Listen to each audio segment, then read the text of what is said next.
What's up, you guys? Welcome to another episode of the Variety Views. I'm your host, the Variety Vendor, and I'm here to pitch a a movie script. Okay, this is something that I've always wanted to do, where I would do pitches of my favorite, movies and shows, and maybe like of a fantasy type of situation where I'm the one that's directing it, or I'm the writer of it, or anything like that. But so I've always wanted this. So the first movie that I wanted to do is Wishmaster. This is a great franchise, okay, with an amazing concept that started back in '97, and I like the franchise, but not too much because there were four movies. The first two were great, especially the first one. The first one was just amazing. The second one wasn't as good, but I just love Andrew Divoff. He just he owned the role. But the last two didn't have Andrew Divoff, didn't have any of the original cast, didn't have the charm, didn't have the director, didn't have anybody that was associated with the first two movies, and it sucked. So, take that off the menu, and just, whenever you're thinking about the franchise, think of the first two movies. So, this is my idea for a next installment of the Wishmaster. This is a reboot, reimagining, completely different, okay? Here's how it goes, okay? First 10 minutes. Okay, I'm going to go, and tell you like what happens, in like a sort of an overview. The first 10 minutes, we're introduced to a homeless man. Okay, he's doing his daily routines, where he would break into like gyms, taking a bath, going to local delis and getting through their they've got like their basement, so he goes through, grabs a few boxes of food, goes out, and maybe gives it to a kid. We see some goodness in him, but at the same time he's still trying to survive. So this is just a down on his luck type of person, okay? And he's just like, every night before he goes to bed, he's like, one day, okay? So there's this story of hope going on, okay? Every day he goes to the scrapyard, he's searching for stuff, searching for supplies, maybe something that he can use, maybe something that, that'll help him somehow. Maybe he can find even some food, who knows? Maybe he can find, because there are like cans, scattered everywhere. And he, wherever he goes, he also collects cans to go to this this place that he has, this local recycle factory, where he would give them like a few bags of cans, and he would get a couple of dollars, and instead of using it to buy food and warm clothes, he would rather keep it in his like this little plastic safe.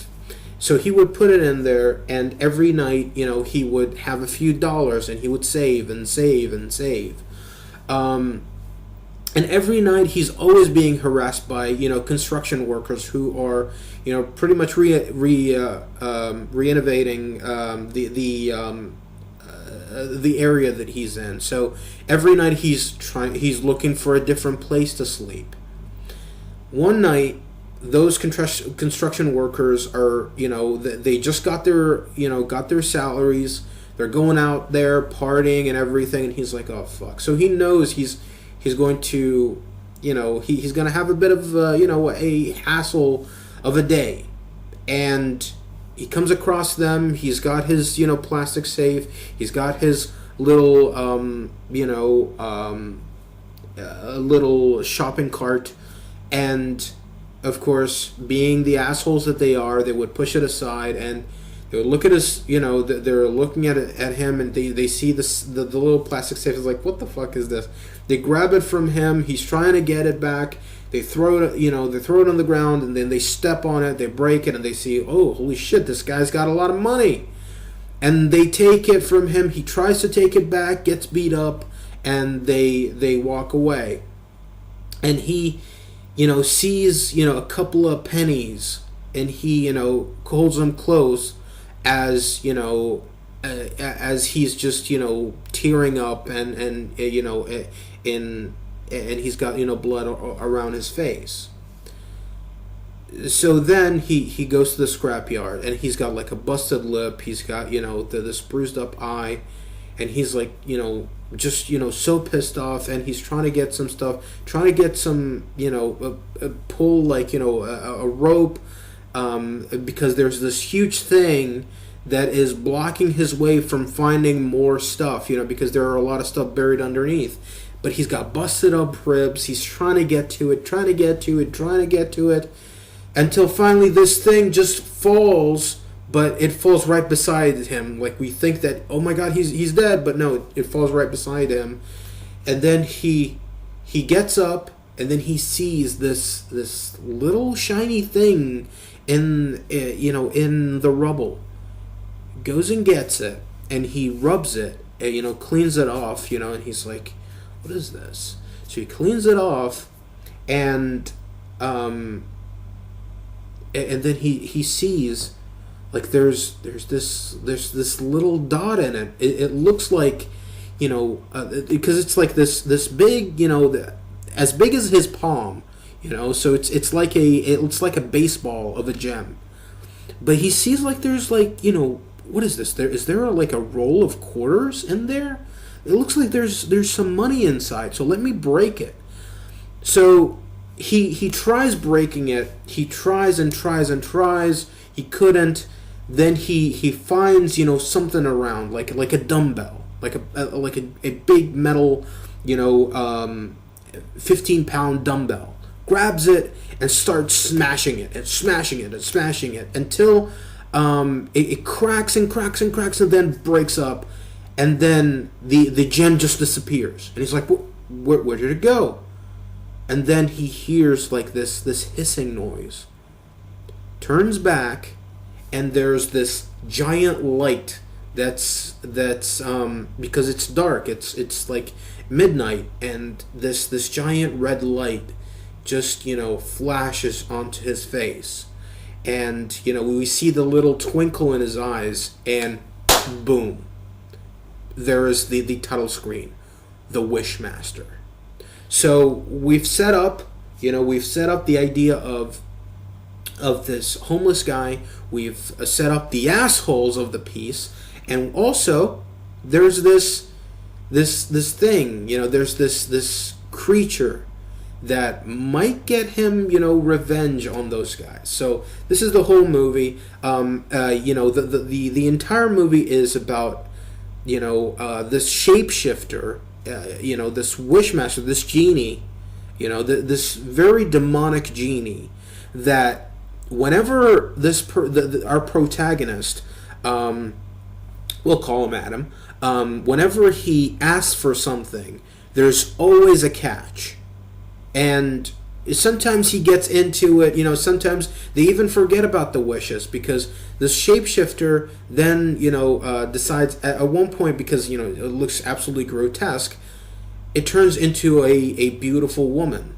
And they have a bit of a bond. So the entire movie is about their relationship, about them getting to know each other. And at one point, this demon just falls in love with our protagonist.